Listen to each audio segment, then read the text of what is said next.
பிசியோதெரபிஸ்ட்டை arrange பண்ணுவாங்க. அவங்க வீடுகளுக்கே வந்து பண்ணுவாங்க. பிசியோதெரப்பி பண்ணவன் மனைவியோட மனசையும் பிசியோதெரப்பி பண்ணிட்டான். சரி வந்தான் இருந்தான் போனான் அப்படின்னு இருந்தால் எந்த பிரச்சனையும் இல்லை. அதில் இவன் கணவனாகவே நினச்சிட்டு சுதாகர் ரெட்டியை பிடிக்கல, அவனை அவன் கொன்றணுங்கிற முடிவு எடுக்குது. மயக்க மருந்து எதிரி பேர் காட்டில் கொண்டு வச்சு கழுத்தை அறுத்து கல்லறை போட்டு மூஞ்செல்லாம் அடித்து மூஞ்சை மட்டும் பெட்ரோல் ஊற்றி கொளுத்திட்டாங்க. அதோடு தான்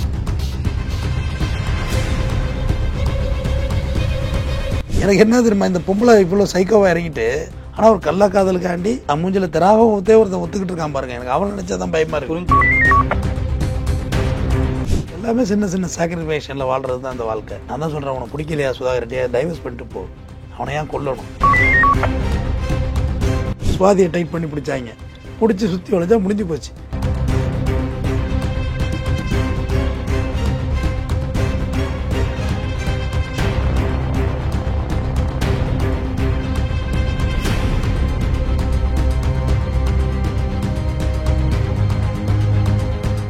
ரியல் ஒன் நேயர்களுக்கு வணக்கம். இன்றைய நேர்காணலுக்காக நம்முடன் இணைகிறார் குற்றவியல் வழக்கறிஞர் டாக்டர் RS தமிழ்வந்தன் அவர்கள். வணக்கம் சார். வணக்கம். தெலுங்கானாவில் இப்படியும் ஒரு ஆள்மாறாட்டம் பண்ணலாமா அப்படின்னு சொல்லிட்டு ஒரு விஷயம் வந்து நடந்திருக்கு. இது வந்து ஒரு கள்ளக்காதலுக்காக நடந்திருக்கு. இந்த நிகழ்வின் பின்னணி என்ன? நம்மளும் எவ்வளோ கிரைம் பேசியாச்சு, ஆனால் இதுவரையும் பேசுனதில் இந்த மாதிரி ஒரு கிரைம் வந்து கண்டிப்பாக இருக்க வாய்ப்பே இல்லை. ஏன்னா அதுக்கு பயங்கரமான தைரியமான ஒரு கிரைம் இது. எப்படின்னு சொல்கிறேன் கேளுங்க. தெலுங்கானா மாநிலத்தில் சுவாதி வந்து ஒரு நர்ஸு. அவங்க ஒரு நாள் அப்படியே பரபரப்பாக அதனோட கணவனை அழைச்சிக்கிட்டு மருத்துவமனைக்கு வர்றாங்க. முகல்லாம் வந்து ஃபுல்லாகவே திராவகம் ஊற்றப்பட்டிருக்கு. திராவகம் மீன்ஸ் ஏதோ ஒன் கெமிக்கல். நர்ஸ் இல்லை, இவங்களுக்கு தெரியும் இல்லை, ஏதாவது ஊற்றலாம், ரசாயனம். ஹாஸ்பிட்டலுக்கு வந்தோடனே இவங்க நர்ஸாக இருக்க தொட்டு அந்த மருத்துவமனையில் உடனே அட்மிட் பண்ணப்படுது. அட்மிட் பண்ணப்பட்டு மருத்துவம் செய்யப்படுது. மருத்துவம் செய்யப்பட்டு மூஞ்செல்லாம் பேண்டேடு போட்டாங்க. போட்டு ஒரே கதறாங்க சுவாதி, ஐயோ என் கணவரே கணவரேன்னு. அப்புறம் 2-3 நாள் கழிச்சு அவர் நார்மல் வார்டுக்கு வர்றாரு. அவர் மருத்துவர்கள் போய் பார்க்கலான்றாங்க.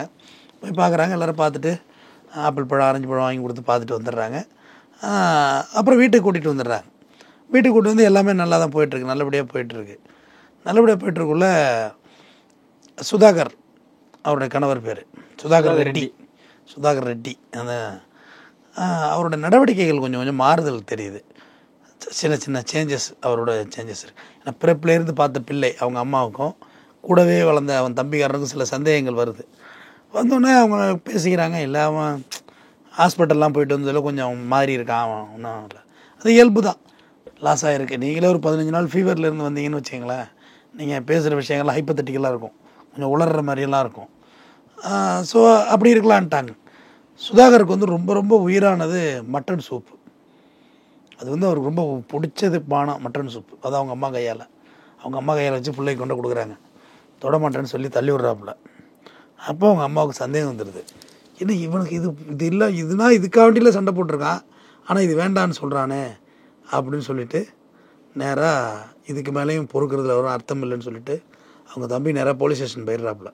இந்த மாதிரி எங்கள் அண்ணன் இந்த மாதிரி மூஞ்சியில் அவனுக்கு ஆக்சிடெண்ட்டு, திராவகம் பட்டுருச்சு, யாரோ முகம் தெரியாத நபர்கள் ஊற்றிட்டாங்க, மருத்துவமனை கொண்டு போய் காப்பாற்றி கொண்டு வந்தோம், ஆனால் இப்போ அவங்க பார்த்தா எங்கள் அண்ணன் மாதிரியே இல்லை அவனோட நடவடிக்கையெல்லாம் அப்படின்னு போலீஸ் உடனே சரி ரைட்டு இது விசாரிப்போன்னு சொல்லிட்டு சுவாதியை கூப்பிட்டு விசாரிக்கிறாங்க. விசாரித்தோன்னா ஒன்றுமே கண்டுபிடிக்க முடியல.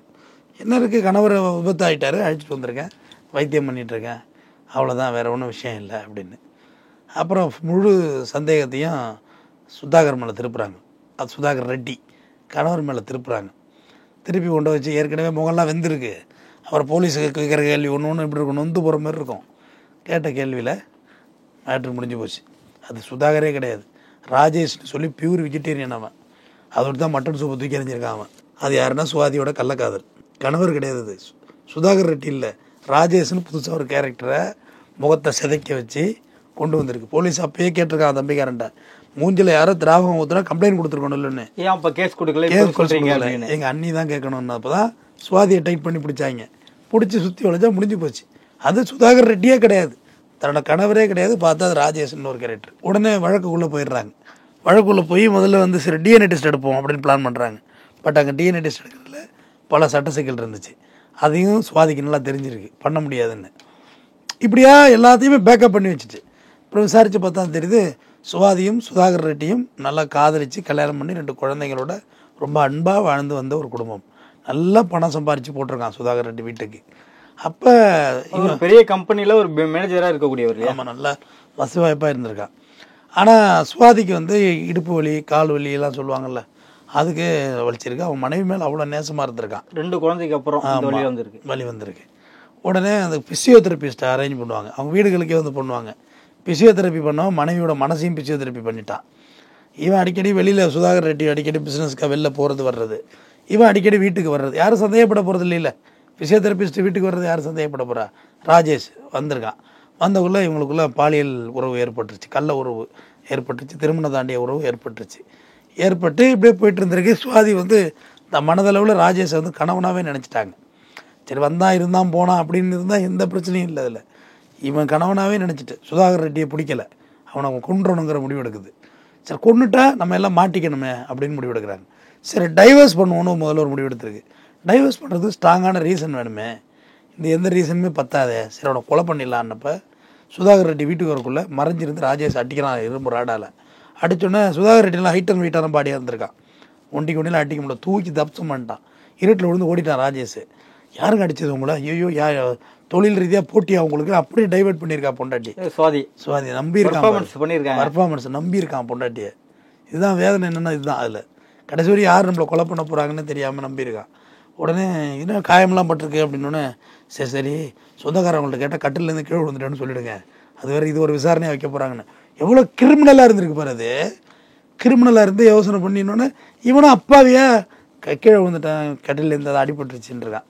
அது முடிஞ்சு ஃபாலோ பண்ணிட்டு அடுத்த நாள் ராஜேஷை வரவழைச்சி நர்ஸ் இல்லை இவங்க நல்லா தூக்கத்தில் இன்ஜெக்ஷனை ஏற்றிட்டு அப்புறமா அவனுக்கு ஒரு காட்டு மயக்க மருந்து ஏற்றிட்டு போய் காட்டில் கொண்டு வச்சு கழுத்தை அறுத்து கல்லாரை போட்டு மூஞ்செல்லாம் அடித்து மூஞ்சை மட்டும் பெட்ரோல் ஊற்றி கொளுத்திட்டாங்க. அதோடு தான் 2017 கிடச்ச பாடியை வந்து போலீஸ் கண்டுபிடிக்க டிலே இருக்குது. இத்தனை வருஷமாக அந்த பாடி வந்து கிடச்சி போட ரொம்ப வருஷம் ஆகிட்டு போலீஸ் இந்த வழக்கை கண்டுபிடிக்க கொஞ்சம் டிலே எடுத்து போச்சு. ஏன்னா முகம் கண்டுபிடிக்க முடியல யாருன்னு. இங்கே ஒருத்தன் காணாமல் போயிருந்தா தானே, சுதாகர் ரெட்டி காணாமல் போயிருந்தா தானே மிஸ்ஸிங் வந்து பார்க்க போகிறாங்க. சுதாகர் ரெட்டிக்கிற கேரக்டரில் ஒருத்தர் வந்துட்டானே, அப்போ மிஸ்ஸிங்னு ஒன்று பார்ப்பாங்க போலீஸ் ஸ்டேஷனில். இந்த man missing, woman missing, girl missing மட்டும் உடனே போட்டு உடனே ஆன்லைனில் ஏற்றி எல்லா ஸ்டேஷனுக்கும் ஃபேக்ஸ் அனுப்பிடுவாங்க, இந்த மாதிரி ஆள் காணாமல் போயிருக்கான்னு. அப்போ அழகாக சுதாகர் ரெட்டியை கொலை பண்ணிட்டாங்க. சுதாகர் ரெட்டிக்கு பதில் ராஜேஷ் இங்கே ரெட்டியாகவே வந்துட்டார், சுதாகர் ரெட்டியாக வீட்டில் வந்துட்டார். இன்னும் கொஞ்சம் நாளில் பிளாஸ்டிக் சர்ஜரி பண்ணிவிட்டு அழகாக வாழ்ந்துடலாங்கிற நம்பிக்கையில் ஒரே ஒரு மட்டன் சூப்பு ட்ரிகர் அடிச்சுட்டு மட்டன் சூப்பை வாங்கி குடிச்சிருந்தா இந்த பிரச்சனையே சால்வ் ஆகிடும். எல்லா ரிஸ்க் எடுத்து இந்த ரிஸ்க் எடுத்துக்கலாமே. இல்லை மட்டன் சூப்பை வச்சுட்டு போ அப்புறம் குடிச்சிக்கிறேன்னு சொல்லிட்டு ஊற்றி விட போயிருந்துருக்கலாம். உண்மை வெளில வந்தே ஆகும். பிரபஞ்சத்தில் உண்மையை தப்பிக்க முடியவே முடியாது. அழகாக ஒரே ஒரு மட்டன் சூப் முடிஞ்சது. இது வரைக்கும் நானும் பார்த்துட்டேன் ஆள் மாறாட்டங்கள். திரைப்படத்தில் கூட இந்த கதை இல்லை. சுதாகர் ரெட்டி ஆள் கொன்னே போட்டு போயிட்டாங்க, முகத்தை போட்டு எரிச்சு சிதைச்சிட்டு போயிட்டாங்க. இவன் முகமும் போயிட்டு இப்போ திராவகம் ஊற்றுனா என்ன ஆகும்? எனக்கு என்ன தெரியுமா, இந்த பொம்பளை இவ்வளோ சைக்கோவாக இறங்கிட்டு இதை ஒருத்தர் திராவகத்தை ஊற்றுறது அனுமதிச்சிருக்கான் பாருங்க. மூஞ்சில் ஊற்றுனா என்னங்க ஆகும்? கள்ளக்காதலோட எக்ஸ்ட்ரீம் தலைவலி மருந்தை கொஞ்சம் கூட தேய்ச்சாலே பிச்சு தோல்லாம் பிச்சுட்டு வந்துடும், வலிக்க அப்படி எரியும். ஆனால் இதை ஒருத்தர் இருந்திருக்கான்னா அவன் இந்த அளவுக்கு உளவியலாக பாதிக்கப்பட்டிருப்பான். அவனும் ஒரு பிசியோதெரபிஸ்ட்டு. நீ உன் லைஃப்பை எப்படி நடத்திருக்கலாம், ஒரு கிளினிக் வச்சு நடத்திருக்கலாம், இல்லை பழகணும் கொண்டோம் அத்தோட போகணும்னு போயிருக்கலாம். அதனால் இந்த கள்ளக்காதல்ங்கிறது எங்கே இருந்தாலும் எப்படி கொண்டு நின்று இங்கே நம்ம இத்தனை நாள் கொலையை பார்த்துருக்கோம், கள்ளக்காதல் கொலையை பார்த்துருக்கோம். ஆனால் கொலை நடந்த பிறகும் அதே ஆள்மாறாட்டம் செஞ்சு தான் கணவன் போலவே கொலையவே கிளீனாக மறைச்சிருக்காங்க பாருங்க. கொலையே மறைச்சிட்டாங்க. இவர் மட்டன் சூப்பை குடிச்சிருந்தாருன்னா வேலை முடிஞ்சு போச்சு. இன்னும் கொஞ்சம் நாளாயிரம் கண்டுபிடிக்கிறதுக்கு. இன்னும் கண்டுபிடிக்க முடியுதோ இல்லை முடியாமல் போதோ, இவங்களுக்கு விஷயத்தை ஏற்ற மாதிரி எல்லாத்தையும் ஏற்ற வேண்டியது. யாருக்குமே சந்தேகம் வரல, அது அம்மாவுக்கு மட்டும்தான் சந்தேகமாக வந்து வரல, குழந்தைகளுக்கு வரல. தாய் வராமல் எப்படி இருக்கும்? நம்மளோட அசைவு எல்லாமே அம்மாவுக்கு தெரியும். நம்ம நினச்சிக்கிட்டு இருக்கலாம் நம்ம எப்படி வேணுமோ போகிறோம்னா அம்மாவுக்கு தெரியும். அதனால் கண்டுபிடிச்சிட்டாங்க. கண்டுபிடிச்சி அவன் தம்பிக்காரன் சுதாரிச்சிட்டான். இது என் அண்ணனில் சில நடவடிக்கையெல்லாம் மாறுது. ஏங்க நம்ம யூஸ் பண்ணுற ப்ரெஷ்ஷுலேருந்து போடுற சோப்புலேருந்து நம்ம வீட்டில் உள்ளவங்களுக்கு தெரியுங்க. புதுசாக ஒரு பர்ஃப்யூம் வாங்கிட்டு போனால் வீட்டில் உள்ளவங்க கண்டுபிடிக்க மாட்டாங்களா என்ன? சென்ட் பாட்டில் வேறு ஏதாச்சும் வாங்கிட்டு போனால் ஏது இது என்னது, இந்த வாசம் என்ன எல்லாம் கேட்பாங்க. நமக்குன்னு ஒரு ஸ்டைல் வந்து மாறாது இல்லை. அப்போ இது மட்டும் எப்படி புதுசாக மாறிடும்? ஆள்மாறாட்டம் எப்படி ஜெயிக்கும்? ஆனால் ஒரு கள்ளக்காதலுக்காண்டி தன் மூஞ்சில் திராவகம் ஒருத்தன் ஒத்துக்கிட்டு இருக்கான் பாருங்க. எனக்கு அவன் நினச்சா தான் பயமாக இருக்கு. எப்போ எப்படி ஆகும் நம்ம திராவகம் ஊற்றுனா அப்படி இதெல்லாம் அப்படியே கறி மாரி வெந்து வந்துடும். அப்படி திராவம் ஊற்றி பிளாஸ்டிக் சர்ஜரி பண்ணால் சுதாகரா மாற்றிடலான்னு இது நினச்சது பெரிய தப்பு. இதெல்லாம் பத்மஸ்ரீ கமலஹாசனா வேஷம் போடுறது எல்லாருமே மேக்கப் போடுறதுக்கு அப்படியெல்லாம் மாறாது. அவ்வளோ டிரான்ஸ்பரண்டாவெல்லாம் உங்கள் மூஞ்சி மாதிரிலாம் மாட்டல. வேற மாதிரி மாறினா கூட சுதாகர் ரெட்டி நம்ப வச்சிருப்பாங்கல்ல. மாறி இருந்தால் நம்ப வைக்கலாம். சுதாகர் ரெட்டி ரைட்டு, நீங்கள் உங்கள் பாயிண்ட் ஆஃப் வியூ வர்றேன். இவங்க சுதாகர் ரெட்டியாகவே மாற்றிடலாம்னு நினச்சிருக்காங்க. அப்படி மாற்ற முடியாது. வேறு மூஞ்சி மாதிரி மாற்றினாலுமே ஃபிங்கர் பிரிண்ட்டு கைரேகை என்ன பண்ணுவீங்க? அங்காடியில் அரிசி வாங்க வச்சு சொன்னால் என்ன செய்வீங்க? சிம் கார்டு வாங்க சொன்னால் என்ன செய்வீங்க? இந்த ஆதார் கார்டு வந்த பிறகு ஃபிங்கர் பிரிண்ட் உங்கள் ஐலன்சர்லாம் என்ன செய்வீங்கன்னு கேட்டேன். அதை யோசிச்சவங்க இதை மறந்துட்டாங்க. இப்போ போலீஸ் விட்னஸ்ல இந்த ஆதாரம் ஒரு உண்மையா இருந்தது. ஆமாம், ஆதாரம் ஒரு உண்மை இருக்குல்ல. எடுத்து பார்க்கும்போது ராஜேஷ்ன்ற பேரை காட்டி கொடுத்துரும்ல. விரல் ரேகையை ஒன்றுமே பண்ண முடியாது. கைரேகை உலகத்தில் எவ்வளோ ஆச்சரியப்படுறோம். அதை பார்த்து இதை பார்த்து இந்த கைரேகை பாருங்களா, இந்த ரேகை மாதிரி உங்கள் ரேகை வரவே வராதுன்னு ஆச்சரியம் இல்லை. அது உலகத்தில் ஆச்சரியம் தானே. என்ன தான் பிளாஸ்டிக் சர்ஜரி பண்ணலாம், கைரேகை என்ன பண்ண முடியும்? ஆனால் அதெல்லாம் இவங்க யோசிக்கலை.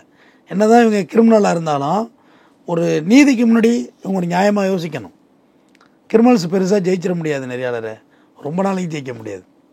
ஒரு அஃபென்ஸில் ஜெயிப்பாங்க, அடுத்த அஃபென்ஸில் லாக் ஆகிடுவாங்க. இப்போ அதே தான் இவங்க. இவ்வளோ அழகாக தெளிவாக மேப் போட்ட சுவாதி கணவனும் டைவர்ஸ் வாங்கிட்டு போயிட்டே இருக்க வேண்டியதானே. வாழ பிடிக்கல, டைவர்ஸ் பண்ணிட்டு போயிட்டே இருங்க. ஏன் கொலை பண்ணி இப்போ எல்லோரும் நிம்மதியும் போயிட்ட, ஓ நிம்மதியும் போயிட்டு, சுவாதி நீனும் ஜெயிலுக்கு போயிட்ட, ராஜேஷ் ஓ மோரகட்டையும் போயிட்டு ஜெயிலுக்கும் போயிட்ட. அங்கே அப்புறம் அணி சுதாகர் ரெட்டி செத்தே போயிட்டான். அப்படி நம்பியிருக்கான் பொண்டாட்டியை. பொண்டாட்டி சொல்கிறது வேத வாக்குமே நம்பியிருக்கான். 2 பிள்ளைகளோட ட்ரீட்மெண்ட்டுக்காக பிசியோதெரபிஸ்ட் போனவங்க எப்படி அவர்கிட்டே ஒரு ஐக்கியமாக இருப்பாங்க? அது பேசி ஈஸி சரி பண்ணுறது தானேங்க பிசியோதெரபிஸ்ட்டு. இல்லை பிசியோதெரபி டச்சிங் தான். ஸோ அந்த டச்சை அவங்க இம்ப்ரெஸ் கொடுத்துருக்குமா? கொடுக்க வைக்கிறது தான், பேசி ஈஸி சரி பண்ணுறது தான். ஒரு விஷயத்தையும் சொல்லி கொடுத்த குடும்பத்தை கலைக்கிறதுனா பெரிய விஷயமா. ஒரு குடும்பத்தை உருவாக்குறது தான் கஷ்டம். குடும்பத்தை கலைக்கிறது பெரிய பெரிய பெரிய சாதனை. அதெல்லாம் அது எவனா எவனவனமோ கலைச்சிட்டு போகலாம். ஆனால் ஒரு வாழ்க்கையை வாழணும். இல்லை ஒரு சில ஆண்டு காலமாக பார்த்தீங்கன்னா 2 குழந்தைறாங்க. அட்லீஸ்ட் ஒரு 8 ஆண்டு காலமாகவே அவர்கிட்ட கண்டிப்பாக வாழ்ந்துருக்கலாம். அதை தாண்டி ஒரு சில வினாடிகளே இல்லை ஒரு சில மணி நேரங்கள் தான் இந்த டாக்டர் கூட பழகிருப்பாங்க இல்லையா? ஸோ அது எப்படி ஒரு குடும்பத்தை கலைக்கிற அளவுக்கு கொண்டு வந்திருக்கோம்? அதான் சொல்கிறேன். இப்போ கலைக்கிறதுக்கெல்லாம் பெரிய ட்ரிகர் பாயிண்ட் இல்லைங்க. அதாவது இப்போ ஒன்றுமே இல்லை. நீங்கள் ரொம்ப அழகாக இருக்கீங்கன்னு ஒரு பொண்ணுகிட்ட சொல்லுங்களேன், அந்த மரமண்டை நம்பும். நம்ம என்னவா இருக்கோம், நீ என்ன வேலையாக வந்த, பிசியோதெரப்பி வேலை பார்த்துட்டு கிளம்பு அப்படின்னு சொல்கிற அளவுக்கு மனநிலை நம்மள்கிட்ட இல்லை. அதுக்கிட்ட அதுதான் சொல்லணுமே. குடும்பத்தை கலைக்கிற மாதிரி சொல்கிற விஷயங்களெல்லாம் முதல்ல நேயர்களுக்கு தான் சொல்கிறது. நம்ம காதில் வாங்கக்கூடாது. என்னங்க உங்கள் பொண்டாட்டி தொண்ணூத்தொன்று உங்களை திட்டிகிட்டே இருக்குது அப்படின்னு நம்மள யாரும் சொன்னால், அது ஏன் பொண்டாட்டி என்ன திட்டுது, உன் வேலை என்ன, வந்த வேலை அதை மட்டும் பார் அப்படின்னு நம்மளை கட் பண்ணணும். நமக்கு அட்வைஸ் பண்ணாங்க. அதே பொண்டாட்டிட்டு ஒருத்தன் போயிட்டு என்ன உங்கள் புருஷன் வல்லுன்னு குலைச்சிக்கிட்டே இருக்காரு உங்களை பார்த்துன்னா, அது ஏன் புருஷன் என்னை பார்த்து குலைக்கிறாரு, நீ என்ன வேலையாக இங்கே வந்தியோ அதை மட்டும் பார்த்துட்டு போ அப்படின்னு சொல்லணும்ல. இல்லை இந்த சம்பவத்தில் பார்த்தீங்கன்னா எந்த ஒரு இடத்துலையும் பார்த்தீங்கன்னா சுதாகர் ரெட்டி சுவாதிக்கு ஒரு பொறுப்பற்ற கணவனா எங்கேயும் நடந்துக்கிட்டது இல்லை. மிக பொறுப்பானவனாக இருந்தாங்க, அப்பாவியாக இருந்தாங்க. நல்ல தாண்டியும் இந்த உறவு தான் ஒரு அதிர்ச்சி. இதுதான் புரியல எனக்கு. எல்லாமே சின்ன சின்ன சாக்ரிஃபைஷனில் வாழ்கிறது தான் இந்த வாழ்க்கை. நான் தான் சொல்கிறேன், அவனை பிடிக்கலையா சுதாகர் ரெட்டியா, டைவர்ஸ் பண்ணிட்டு போ. அவனை ஏன் கொல்லணும், எவ்வளோ கொடுமைக்கு கொலை பண்ணணும், அது அவசியமே இல்லாதது. இப்போ எல்லாரும் மாட்டிக்கிட்டாங்களா, இந்த வழக்கு 100% தண்டனை தான் ஆகும். ஏன்னா இவங்க பண்ண பிளான் இருக்குல்ல, இந்த பிளான் எல்லாம் இவங்களுக்கு எதிராக திரும்பும். எல்லாமே எதிராக திரும்பும், சாட்சியங்களாக மாறும். இவங்க மருத்துவமனைக்கு போனது, மருத்துவமனையில் என் கணவர் தான் சொல்லி அட்மிஷன் போட்டது, கணவர் தான் சொல்லி வீட்டுக்கு அழைச்சிட்டு போனது, எல்லாமே ஆதாரங்களை திரும்பிட்டு இல்லை, டோட்டலாக தண்டனை தான் ஆகும். இது தேவையாது. எல்லாரும் நிம்மதியும் போச்சா, ராஜேஷுக்கு முறைகட்டே போச்சு, திருப்பி உன் ஒரிஜினல் முகம் வருமா? வாழ்க்கையும் போயிடுச்சுங்க. ஏங்க உலகத்தில் என்ன தெரியுமா ஒரு விஷயம், நம்மனா வாழ்கிறது தான் இங்கே பிறந்திருக்கோம்.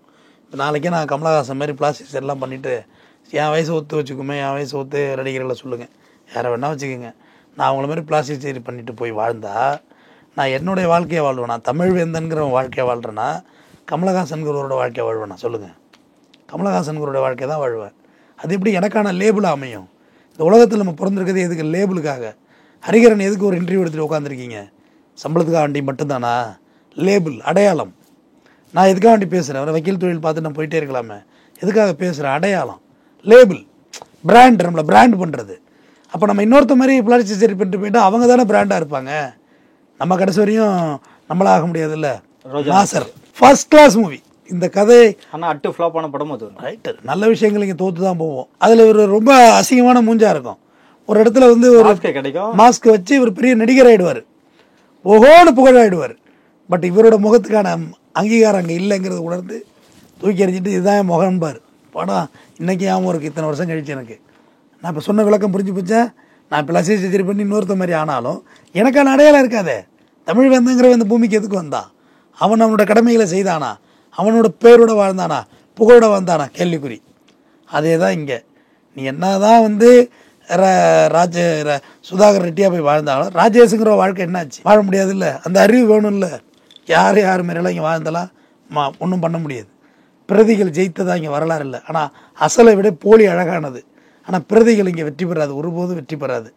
நம்மளுடைய வாழ்க்கைங்கிறது நமக்கு வகுத்து இருக்கிறது போகிறது. இந்தபடி வாழ்ந்துட்டு போகிறது தான் எல்லாருக்குமானது சிறப்பு. நன்றி. நடப்பு நிகழ்வுகள் குறித்து பல்வேறு கருத்துக்களை பிறந்தமைக்கு மிக்க நன்றி சார்.